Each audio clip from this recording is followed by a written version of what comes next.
Chân thì 2 hàng đầu thì mình chỉ móc cái sợi này thôi. Tới hàng thứ 3 thì mình mới kèm theo cái sợi cỏ lông này. 2 hàng đầu mình chỉ móc sợi này thôi nha. Đầu tiên mình có một vòng tròn ma thuật 6 mũi móc đơn.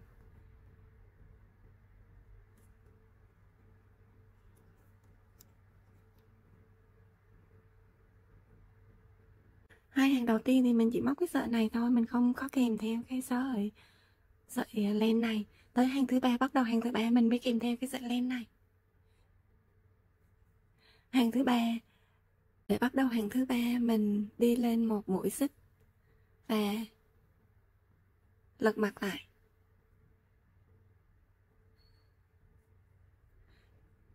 Mình đi 12 mũi đơn ở cạnh trước thôi. Thì một cái mũi móc này nó có 2 cạnh.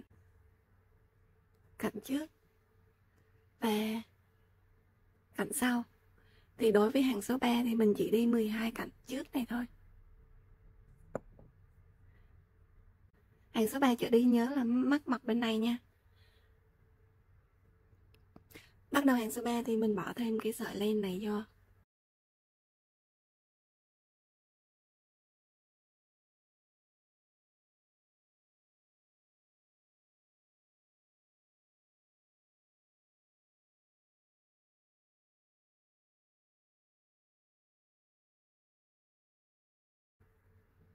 Nhớ là bắt đầu hàng thứ 3 là mình móc mặt bên này nha. Mình lật qua bên này nè, mình móc cái mặt bên này. Hàng số 3 này mình chỉ đi 12 cạnh trước.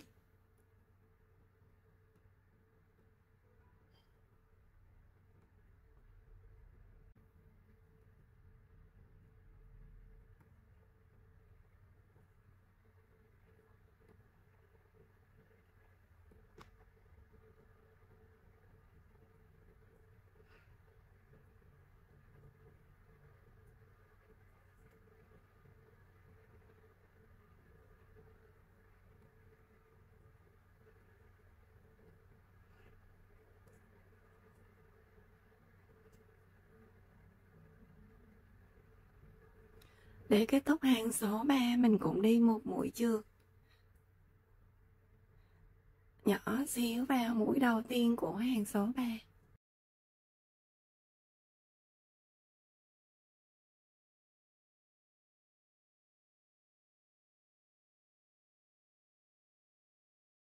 Từ hàng số 4 cho tới hàng số 11 mình có mỗi hàng mình có 12 mũi đơn. Nhớ là mình móc cái mặt này nha. Mặt bên trái này, đây là mặt bên trái này, mình móc mặt bên trái. Để bắt đầu hàng số 4 cũng đi một mũi xích nhỏ xíu.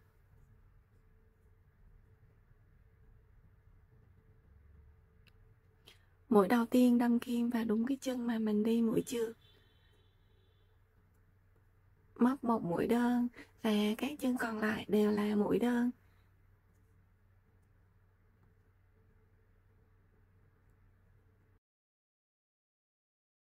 Từ hàng số 4 là mình móc cái mặt trong này nha. Mặt trong này nha, để mình lấy cái sợi lông ở ngoài.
Cái sợi len này mình giấu vào trong nha.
Hàng thứ nhất đầu tiên mình có 16 mũi xích.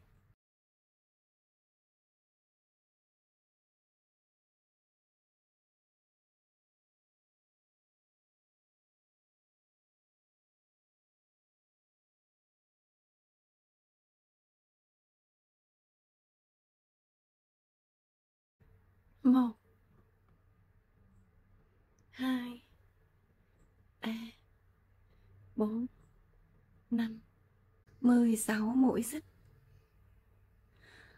Mũi đầu tiên của hàng thứ nhất mình đâm kim vào mũi xích thứ hai. Mũi xích thứ nhất mình bỏ qua nè, đâm kim vào mũi xích thứ hai.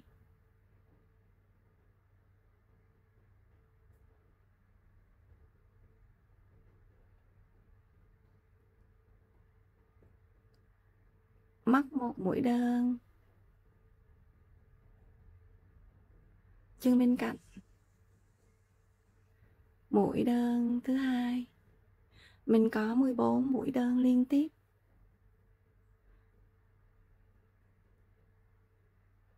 3,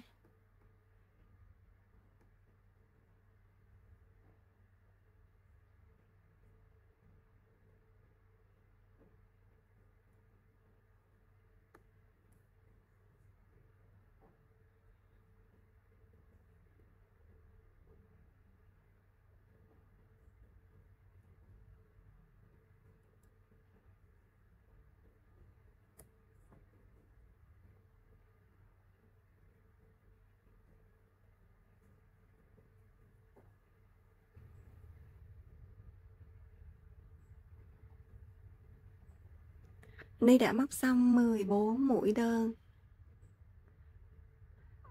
Ở cái cạnh tiếp theo đây, mình móc 3 mũi đơn cùng một chân.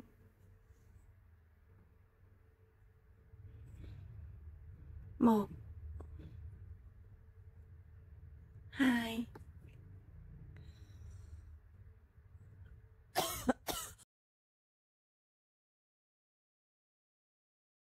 3 mũi đơn cùng một chân.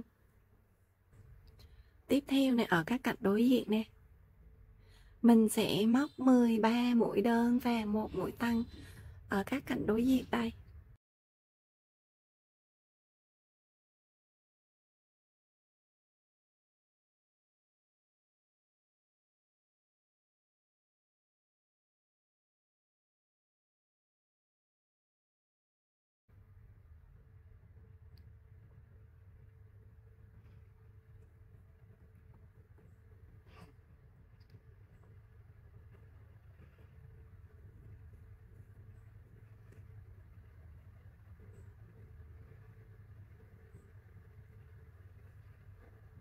Một mũi đơn nè,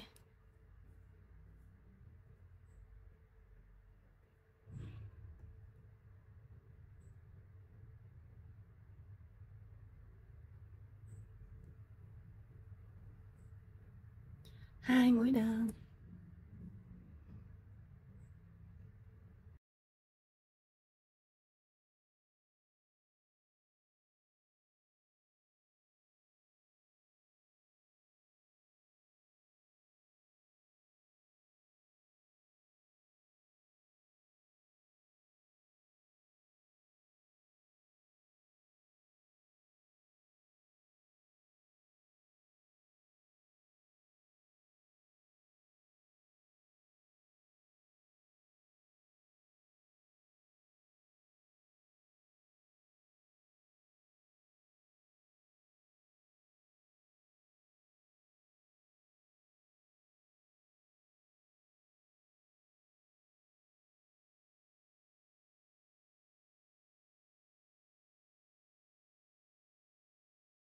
Ni đã móc xong 13 mũi đơn và cái cạnh cuối cùng này mình sẽ móc một mũi tăng.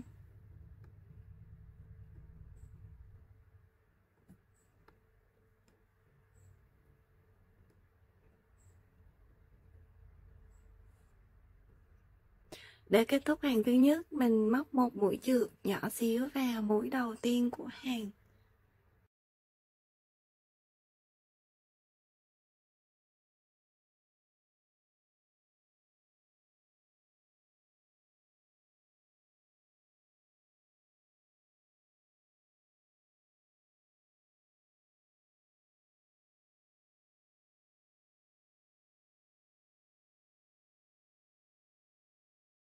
Ni sử dụng cái sợi len màu này để đánh dấu mũi đầu tiên của hàng nha. Hàng thứ hai, để bắt đầu hàng thứ hai thì mình cũng móc một mũi xích nhỏ xíu. Mũi đầu tiên của hàng thứ hai đâm kim vào đúng cái mũi mà mình mới vừa đi mũi chược. Móc một mũi đơn.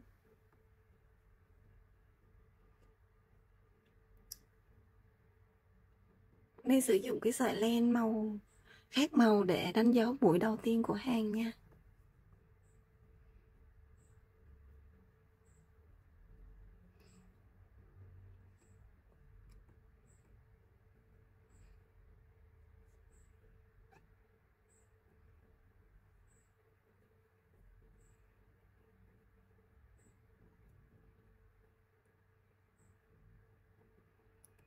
Và tiếp theo là có 13 mũi đơn tiếp theo.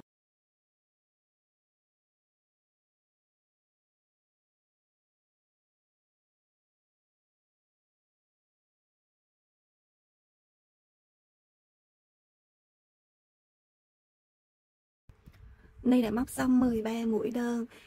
Tiếp theo là mình có 3 mũi tăng.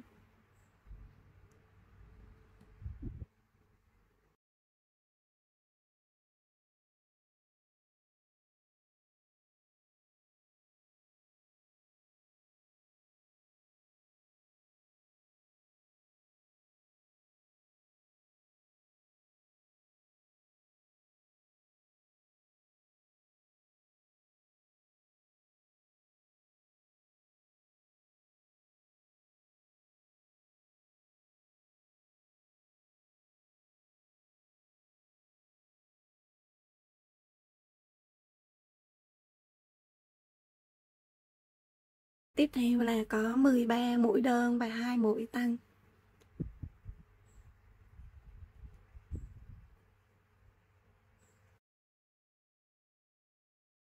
Kết thúc hàng số 2, cũng đi một mũi chược nhỏ xíu vào mũi đầu tiên của hàng số 2.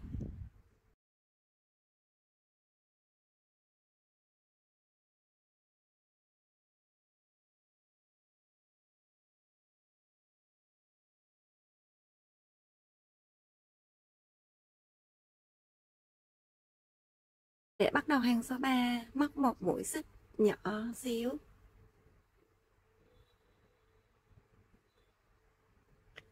Mũi đầu tiên của hàng số 3, mình cũng đâm kim đúng vào cái mũi mà mình mới vừa đi mũi chược. Móc một mũi đơn.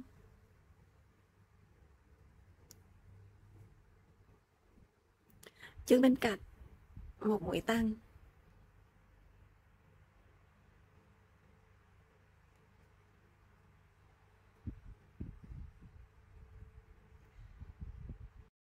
Tiếp theo là mình có 13 mũi đơn. Các bạn cứ móc theo công thức Ni để trên màn hình nha. Ni đã móc xong hàng số 3. Bây giờ bắt đầu từ hàng số 4 thì mình gắn 4 cái chân vào nha. Bắt đầu là từ chân này nha. Đầu tiên là mình sẽ gắn cái chân này. Đây là chân số 1, số 2, số 3, số 4. Đầu tiên là mình sẽ gắn cái chân này nha. Để bắt đầu hàng số 4, móc một mũi xích nhỏ xíu. Mũi đầu tiên mình đâm kim vào đúng cái mũi mà mình mới vừa đi mũi trượt.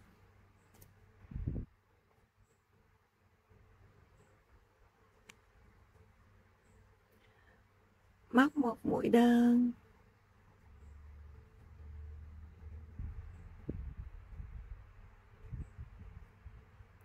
Và đầu tiên mình sẽ gắn cái chân số 1 này vào.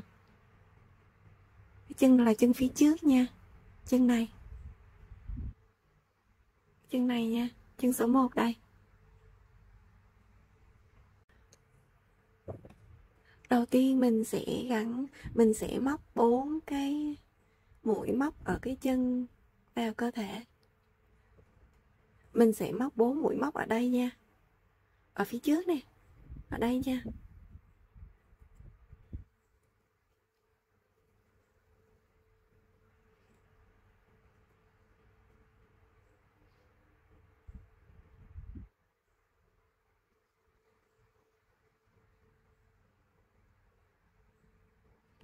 Ở phía trước đây nha.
Ni đã móc xong 4 mũi của cái chân thứ nhất vào phần cơ thể. Các bạn nhớ để ý chỗ này nha, là móc theo Ni chỗ này nha. Các bạn nhớ để ý móc theo Ni ngay chỗ này nha.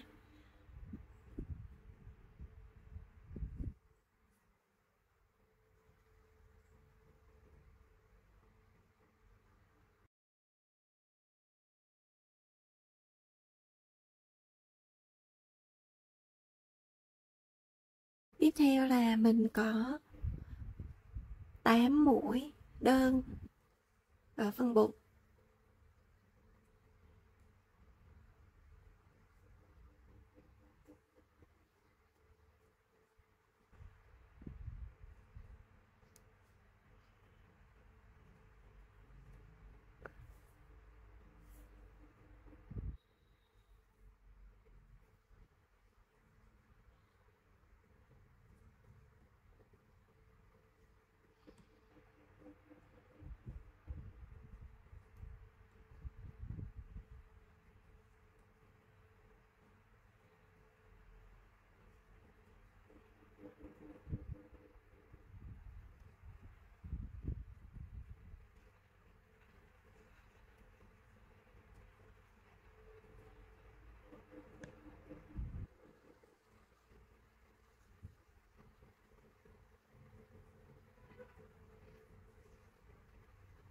Và tiếp theo mình bỏ cái chân số 2 vào.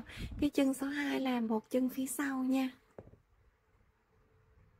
Chân số 2 đây. Bỏ cái chân số 2 vào, chân 2 là một chân phía sau nè.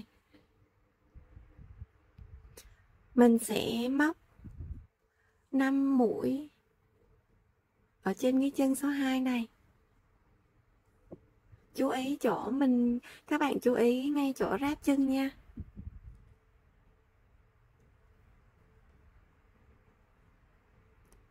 Mình sẽ móc 5 mũi ở đây.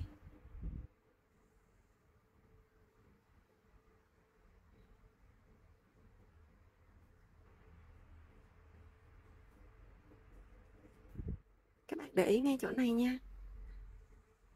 Để lát nữa nó phải đúng được.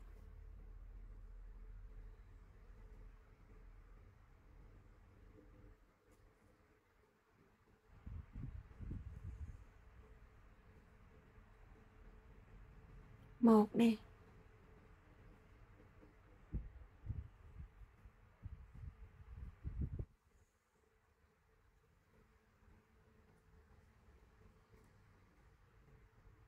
hai nè,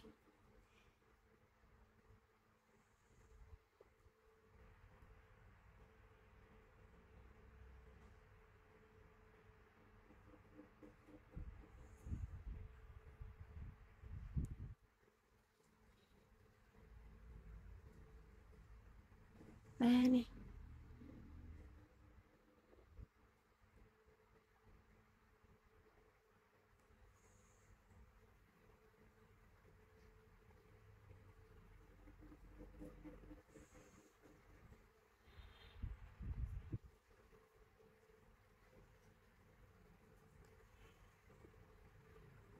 bốn,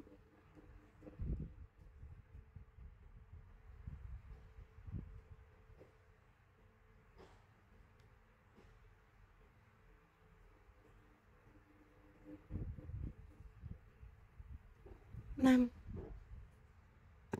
5 mũi ở cái chân phía sau, chú ý chỗ này nha, chỗ ráp chân nha. Các bạn nhìn nè, cái chỗ này là nó không có, nó kín luôn nha.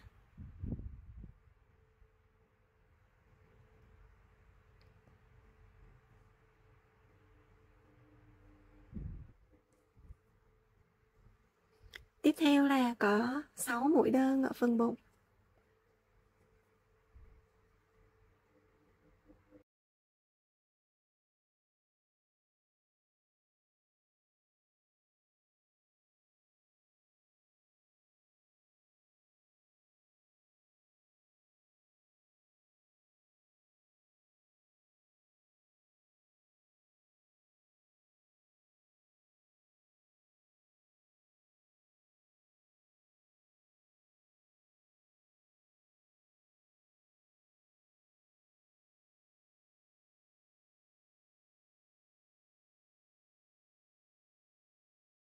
Và tiếp theo mình sẽ bỏ một cái chân số 3 vào. Cái chân số 3 cũng là một chân phía sau. Số 3 đây. Chân số 3 đây nha. Và chân này đi. Mình cũng gắn 5 mũi đơn ở đây.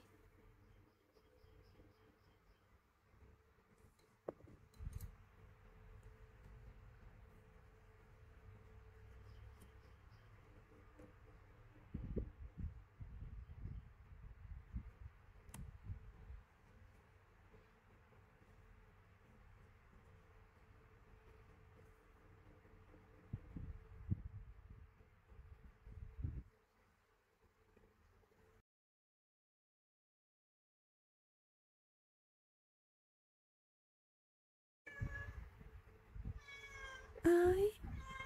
Ừ.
Tiếp theo là có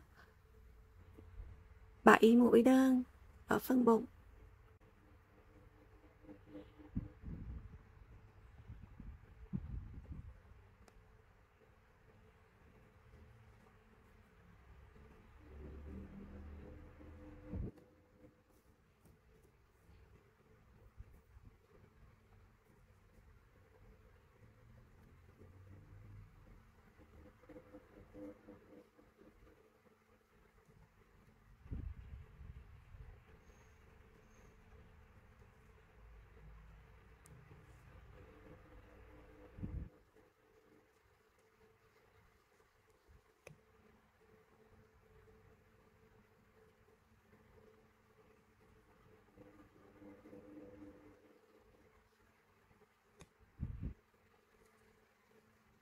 Và tiếp theo mình gắn cái chân cuối cùng vào. Cái chân cuối cùng là cái chân số 4 đây. Chân này. 4 mũi đi. Ở trên cái chân số 4 này.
Tiếp theo là mình có 4 mũi đơn.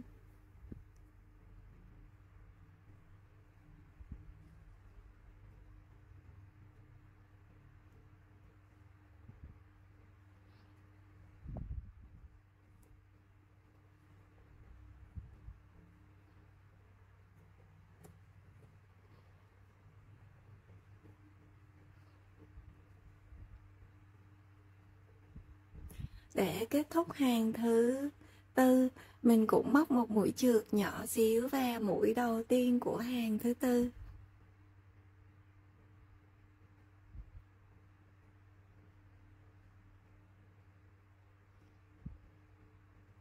Xong hàng thứ tư là nó sẽ như vậy nha. Xong hàng thứ tư là nó sẽ như vậy. Bây giờ hàng thứ năm á, là mình lật lại. Hàng thứ năm mình lật lại nha.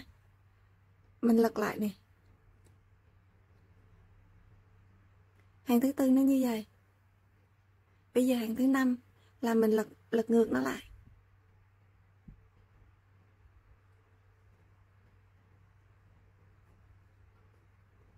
Và bây giờ từ hàng chữ thứ 5 trở đi là mình sẽ móc cái mặt bên này nha.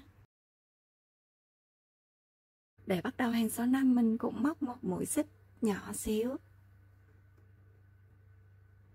Mũi đầu tiên của hàng số 5 mình đâm kim đúng vào cái mũi mà mình mới vừa móc mũi chược, móc một mũi đơn.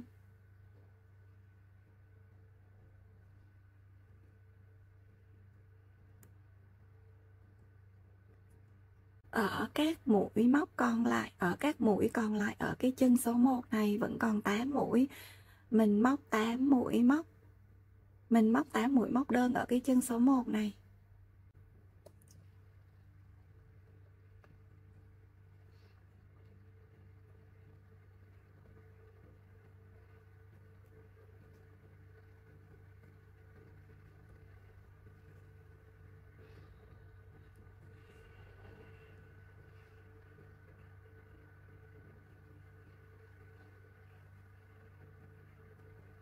Các bạn nhớ là bắt đầu từ hàng số 5 mình móc cái mặt này nha.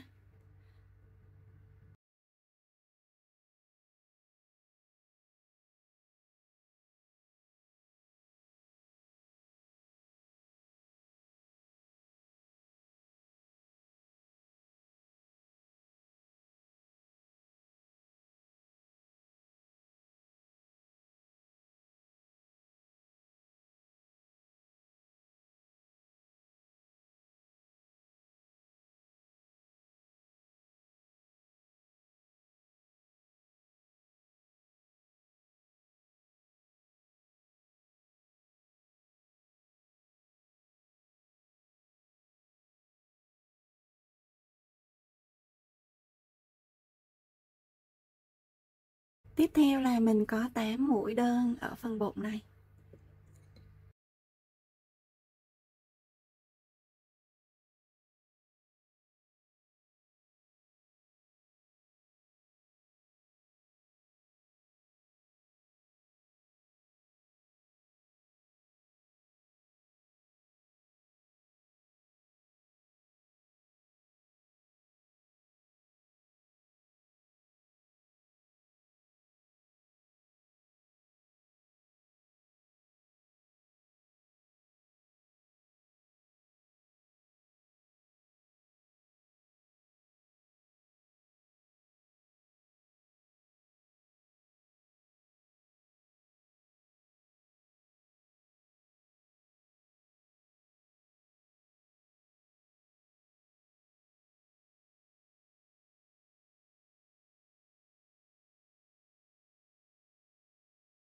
Ở cái chân số 2 này vẫn còn lại 11 mũi móc đơn.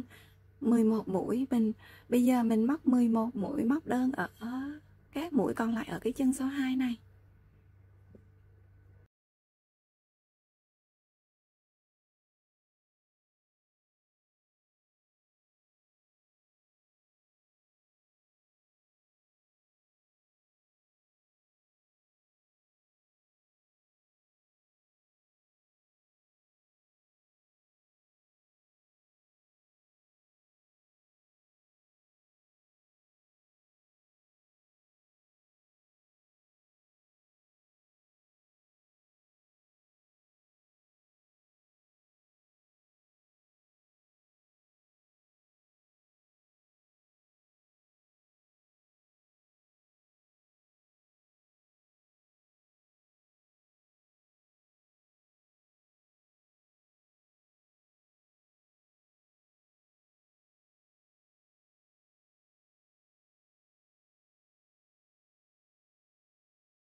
Tiếp theo mình có 6 mũi đơn ở phần bụng này.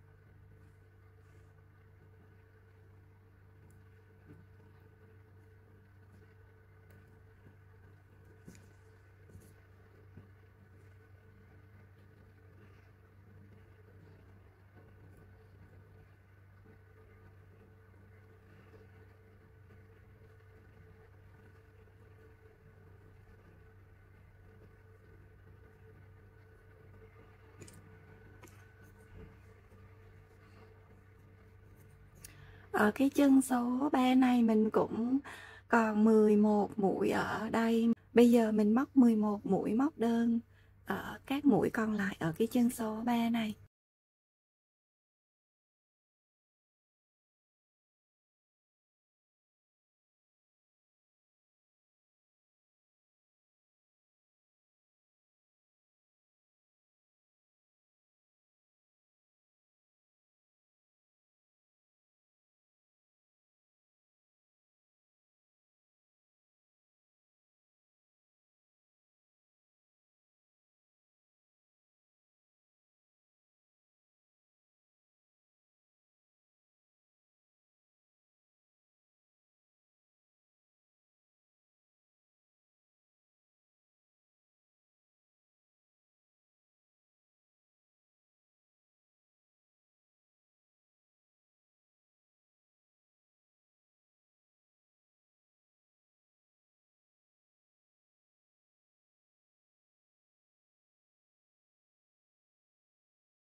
Tiếp theo mình có 7 mũi đơn ở đây.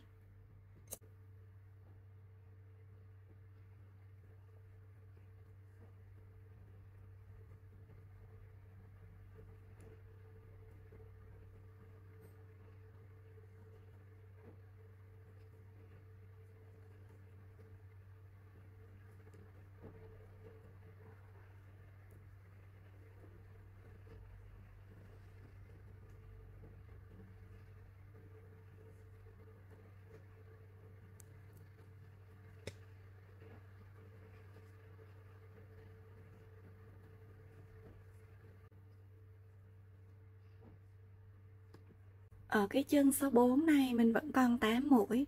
Bây giờ mình móc 8 mũi đơn ở cái chân số 4 này.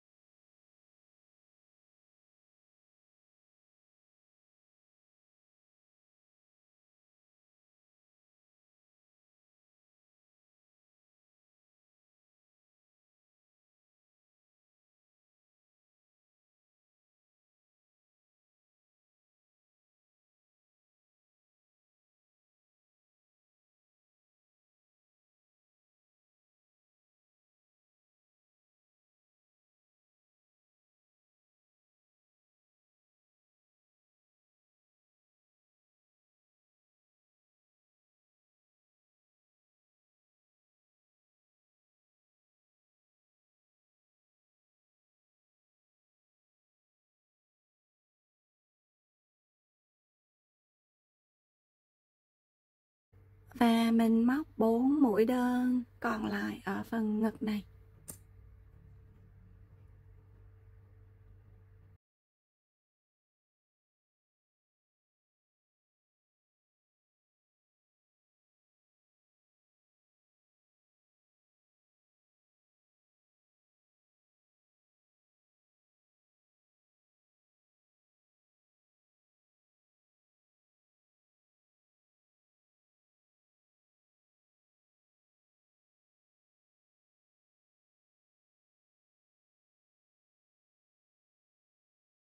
Kết thúc hàng thứ 5 cũng móc một mũi chược nhỏ xíu vào mũi đầu tiên.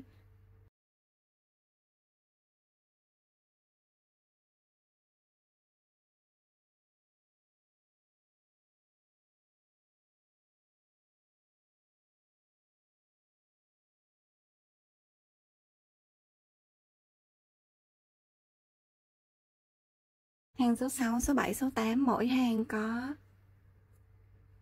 64 mũi đơn. Để bắt đầu hàng số 6, mình móc một bính nhỏ xíu. Mũi đầu tiên mình đâm kim vào đúng cái mũi mà mình mới vừa móc mũi chược. Móc một mũi đơn.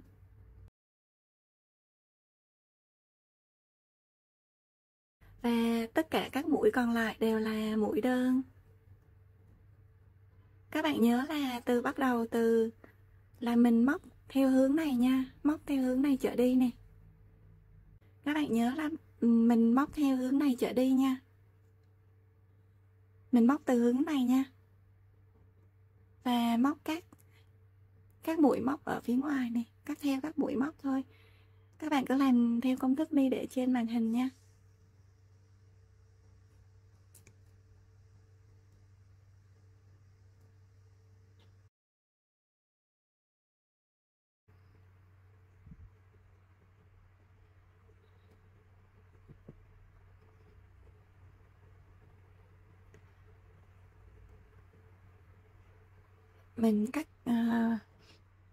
Mình cắt cái sợi len ở đây đi nha, nhưng mà không có rút nha. Mình để cái mũi ở đây để lát nữa mình móc tiếp. Mình chỉ cắt đi để mình lấy cái đầu len này mình móc cái khác thôi, chứ còn mình không rút cái này nha. Mình để ở đây mình không rút nha, để lát nữa mình còn sử dụng tiếp.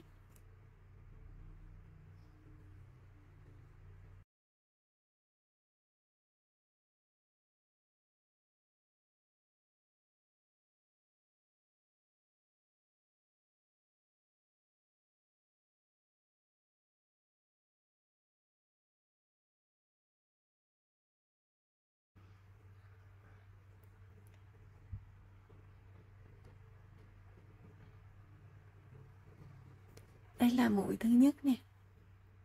1, 2, 3, 4, 5, 6, 7, 8. Bỏ qua 8 mũi, đâm kim vào mũi thứ 9.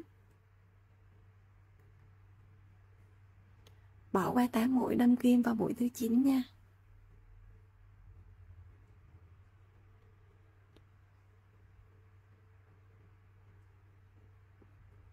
Đây là mũi cuối cùng nè.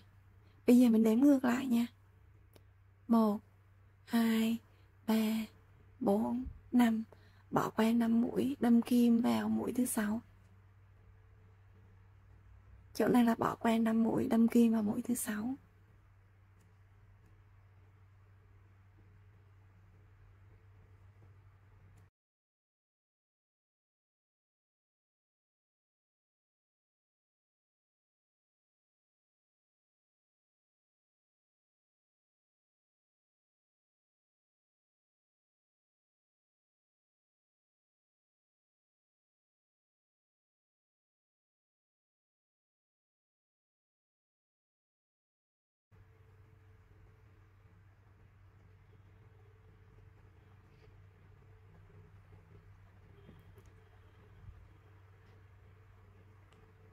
Mình bắt đầu mình lấy len từ đây nha. Từ đây nè.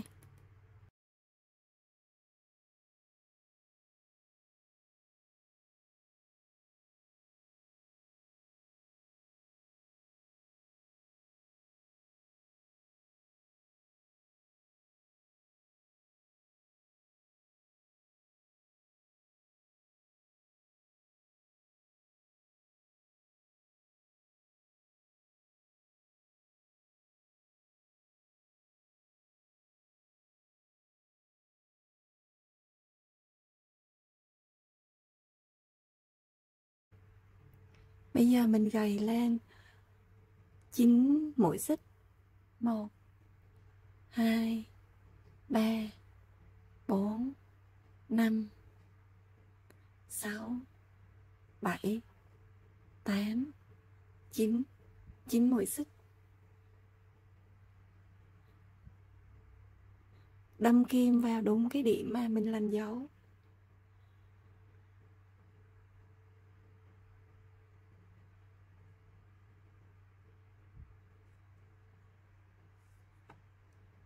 Bắt đầu từ đây, mình móc từ đây ra tới đây 31 mũi đơn.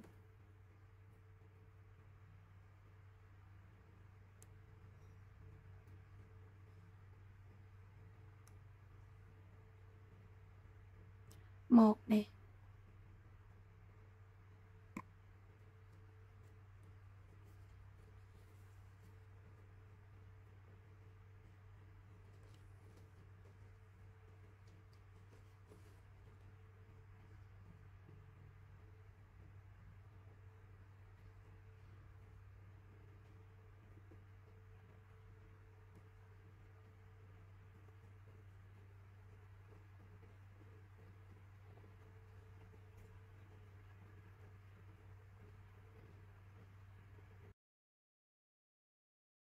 Ni đã móc xong 31 mũi đơn. Khi mà mình móc được 31 mũi đơn rồi thì tới đây mình sẽ gặp cái dây xích vừa nãy mình tạo nè. Bây giờ mình móc 9 mũi đơn ở trên cái dây xích này.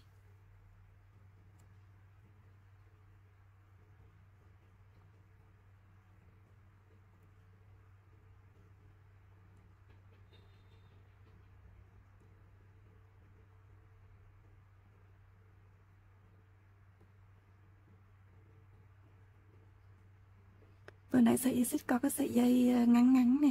Lúc mình tạo nè, mình kẹp luôn cái sợi dây ngắn này vào đây luôn.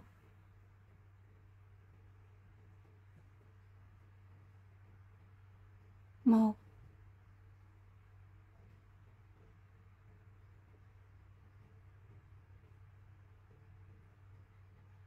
hai,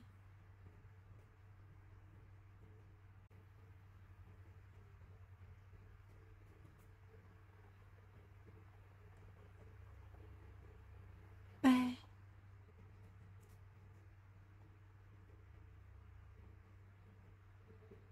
bốn,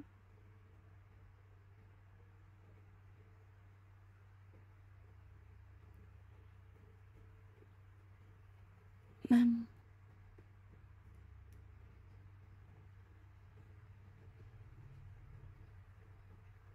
6,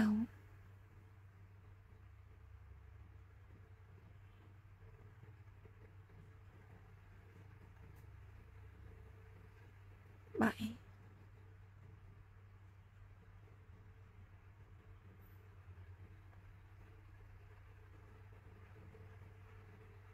8,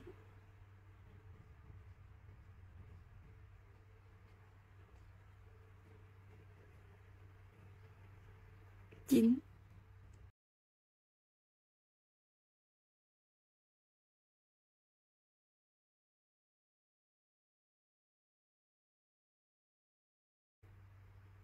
Bây giờ mình tiếp tục mình móc hàng số 14. Tổng cộng hàng số 13 này là mình có 40 mũi đơn. Bây giờ mình móc hàng số 14. Mình đánh dấu sợi len để đánh dấu mũi đầu tiên của hàng nha.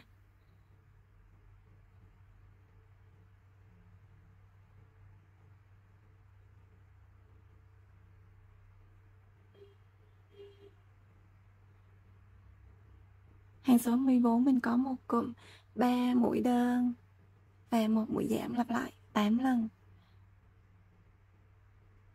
1 này,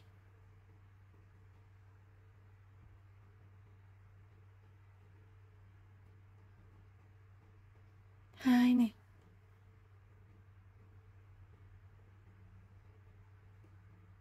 3 mũi đơn và một mũi giảm.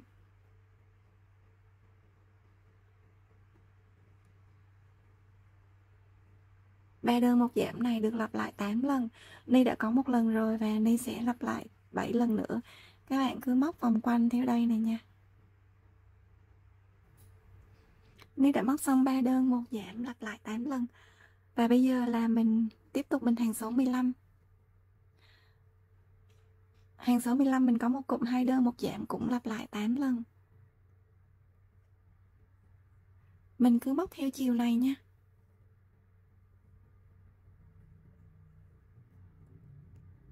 1 này, 2 này, 2 đơn và một giảm.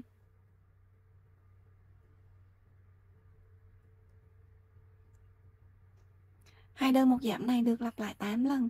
Ni đã có một lần rồi và Ni sẽ lặp lại 7 lần nữa. Các bạn cứ móc theo cái móc đúng chiều như vậy nha, móc hết vòng tròn này đúng chiều như vậy nha.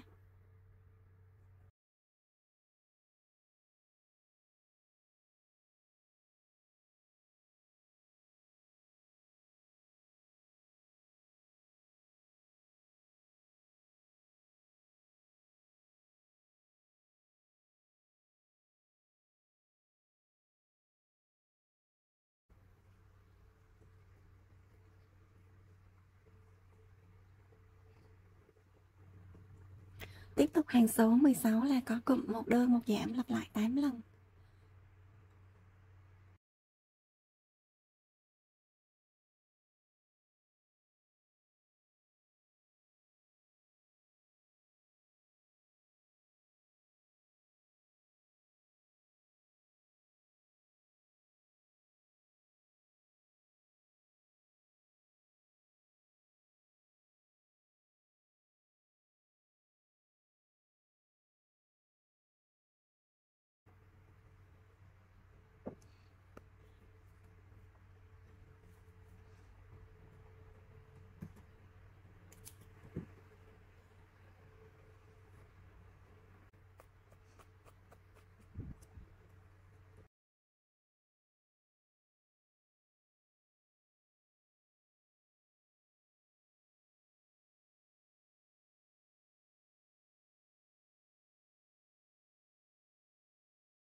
Bây giờ tiếp tục là mình móc cái phần cổ này.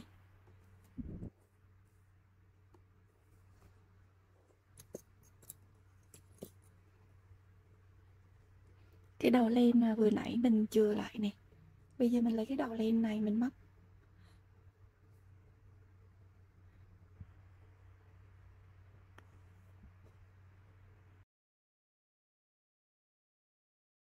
Để bắt đầu mình lên một mũi xích.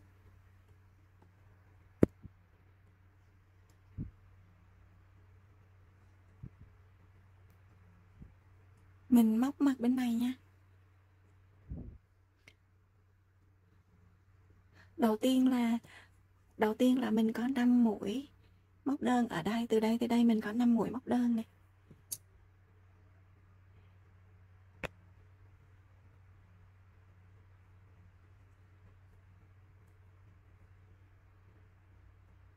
Một nè,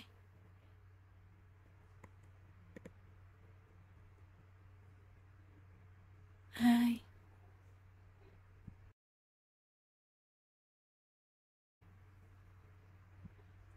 ba. Tới đây là Ni đã hết cái đoạn len mà vừa nãy Ni chừa rồi nè.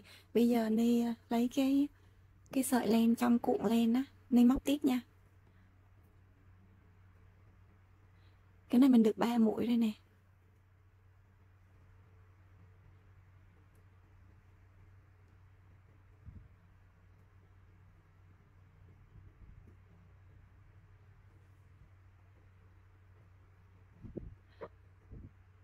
Bốn mũi.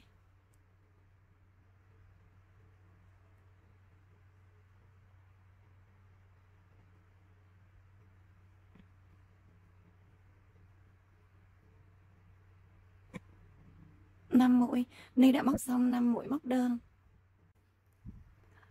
Ở ngay cái góc này nè, ở ngay góc đây mình móc một mũi nha.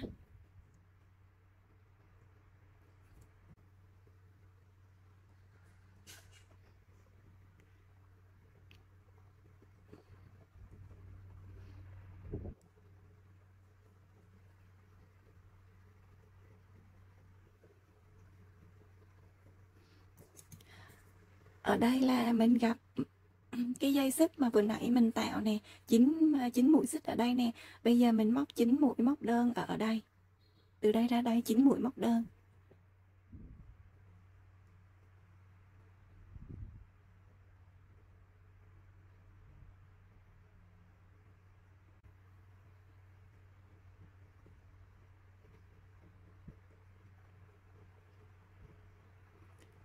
Một,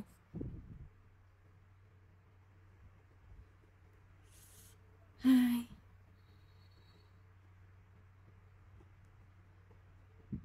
ba,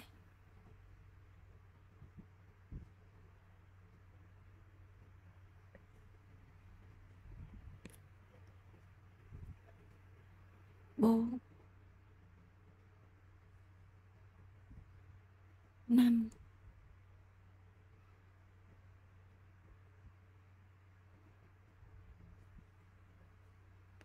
sáu,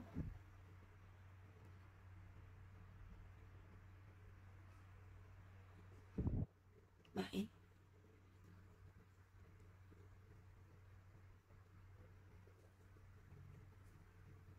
tám,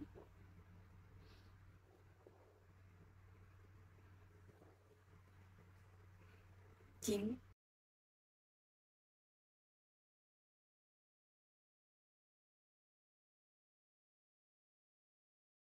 Ngay cái góc này mình móc một mũi đơn.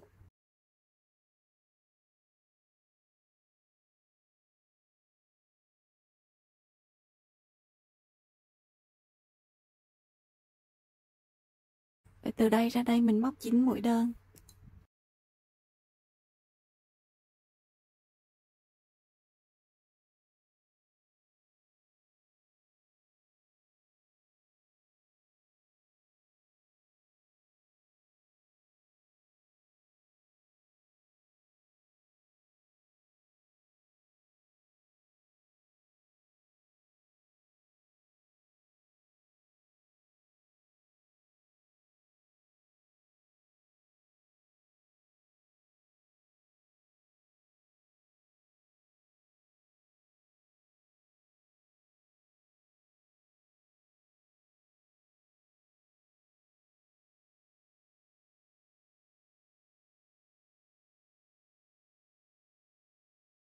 Kết thúc hàng mình cũng đi một mũi trượt vào mũi đầu tiên.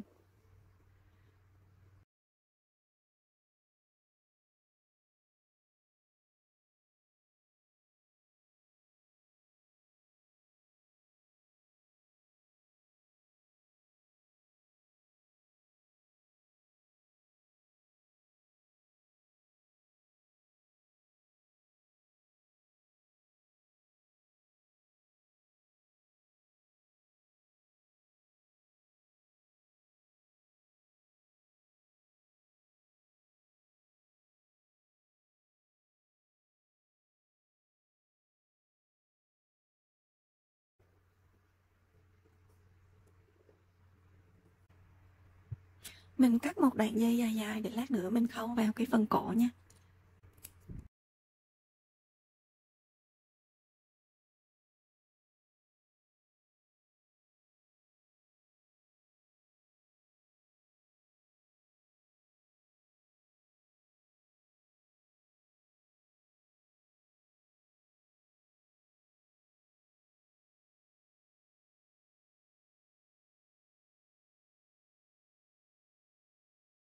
Cái này phía sau lưng nè, phía lưng nè, mình chia đôi cái lưng ra, mình chia đôi cái lưng ra nha,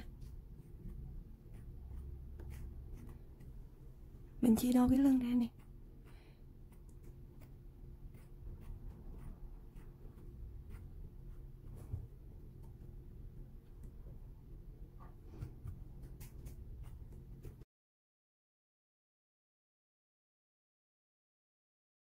Chập đôi cái sợi len này lại, cái sợi len này mình chập đôi thì mình lấy một sợi ở ngoài này, ở ngoài cuộn len, với lại một sợi một đầu á mình lấy ở trong cái lõi cuộn len này, mình kéo trong đây ra, thì trong đây nó sẽ có, mình lấy một đầu ở trong đây, một đầu ở ngoài và một đầu ở trong lõi cuộn len, mình chập đôi lại.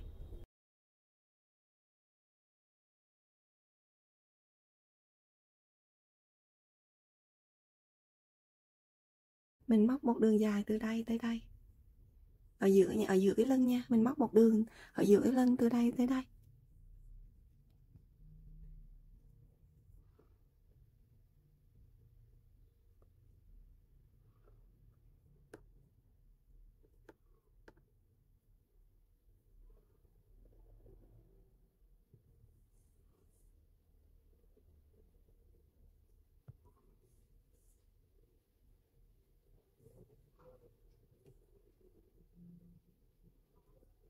Lên một mũi xích nè, mũi đầu tiên mình móc ngay cái chân mà ngay tại cái điểm mà mình mới vừa lấy cuộn len lên, mình móc một mũi đơn ở đây.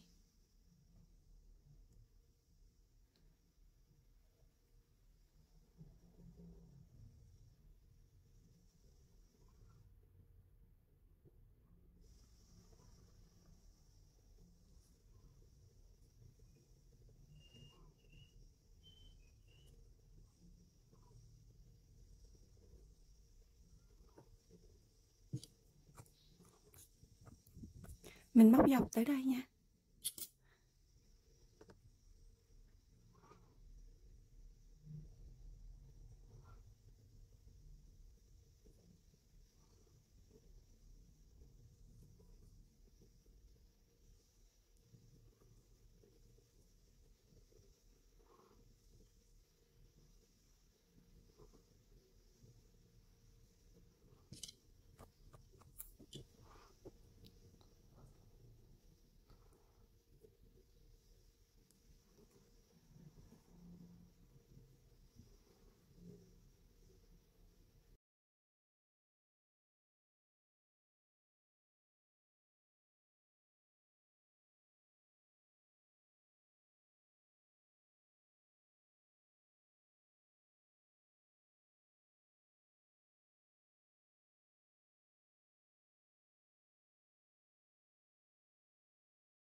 Cái sợi này mình giấu nó đi nha, mình giấu nó vào trong.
Đi đã móc xong hàng thứ nhất, một vòng tròn mã thuật 6 mũi đơn.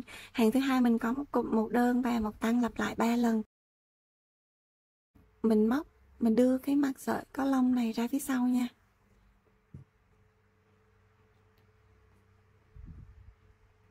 Mũi đầu tiên mình cũng lên một xích nhỏ xíu. Mũi đầu tiên đâm kim vào đúng cái chân mà mình mới vừa móc mũi chược.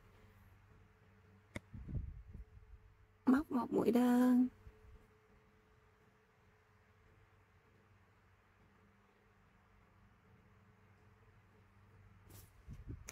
Chân thứ hai, một mũi tăng.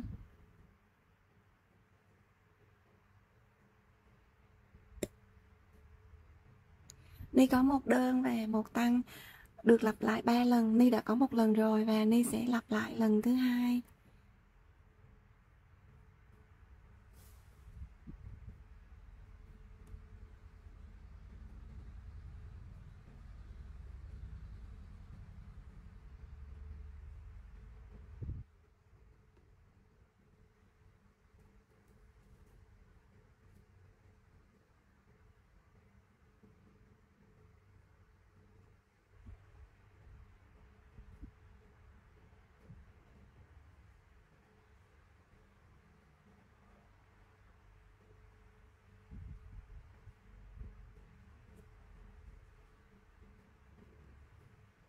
Kết thúc hàng, Ni cũng đi một mũi chược nhỏ xíu vào mũi đầu tiên của hàng.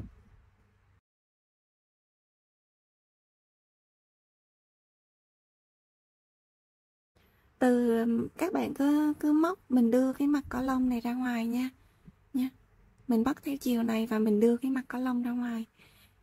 Các hàng tiếp theo các bạn cứ làm theo công thức Ni để trên màn hình nha.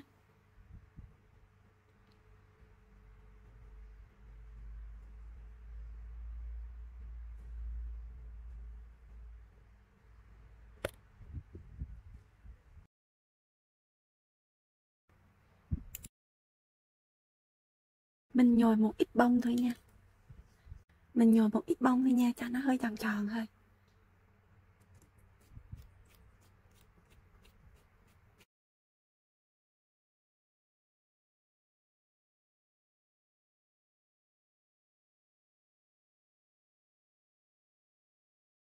Mình tính từ đây nha. Chiều dài của nó hơn cái đoạn đuôi này nha, chiều dài hơn cái đuôi này.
Mình cột hai cái đầu dư này lại thiệt là chắc nha, để nó không có bị bung ra.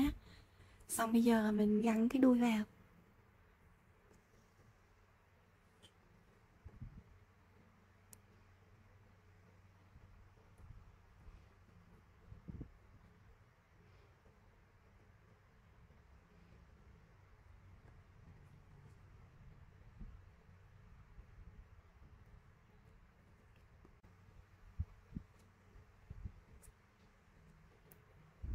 Mình khâu cái đuôi này vào trong phần cơ thể nha.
Nếu như mà không thích đuôi màu vàng á, mình có thể thay đổi đuôi màu trắng.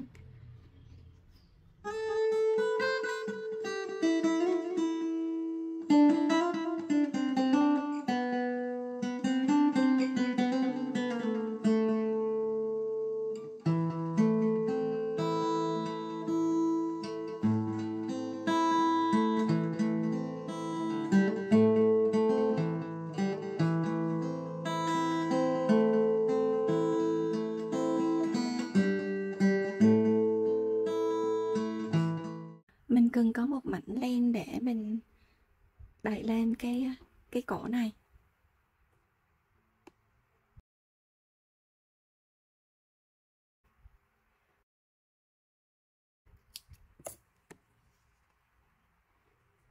Cái sợi dây này mình giấu vô phía, mình sẽ đưa cái mặt có cái lông này lên trên nha, còn cái mặt này mình để xuống dưới nha. Mình đưa cái mặt có lông lên trên này, mình sẽ giấu cái đoạn dây thưa này vô trong mặt này nha.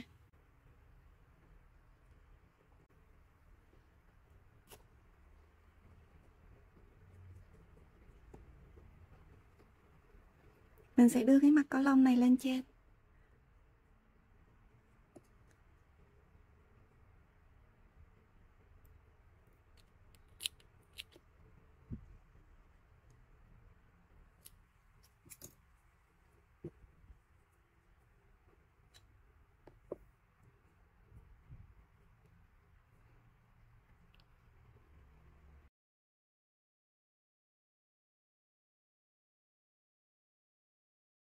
Mình may cái mảnh này vô cái cổ này nha. Mình may từ đây tới đây, may được một nửa rồi thì dừng lại nha, để mình gắn cái đầu vào.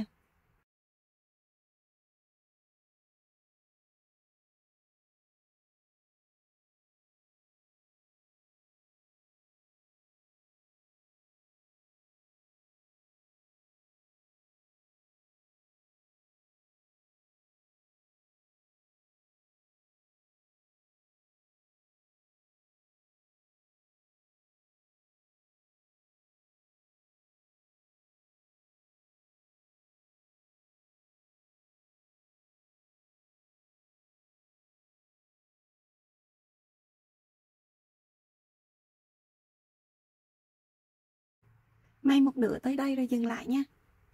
Đi khâu được một nửa rồi nè, đi dừng lại và bây giờ mình bỏ cái đầu vào.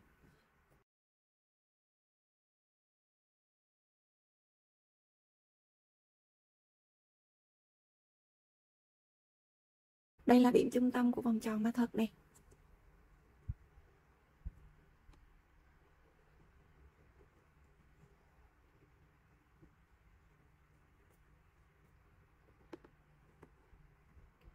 Mình sẽ gắn cái đầu này vào.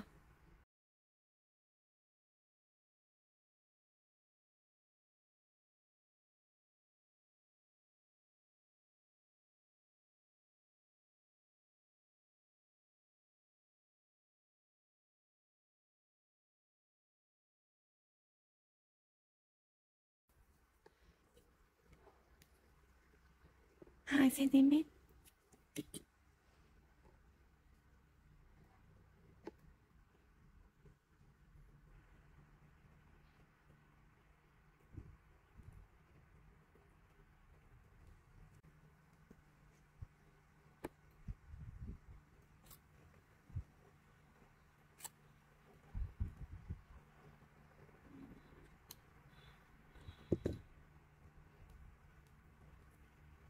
Mình siết chặt cái hạt nút này vào cái đầu nha. Đây là cái đầu này.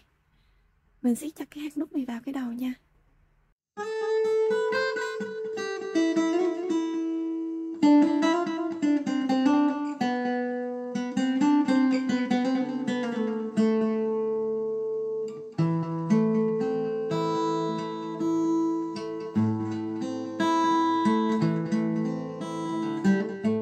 Và bây giờ mình tiếp tục mình may hết cái kín cái cổ này luôn.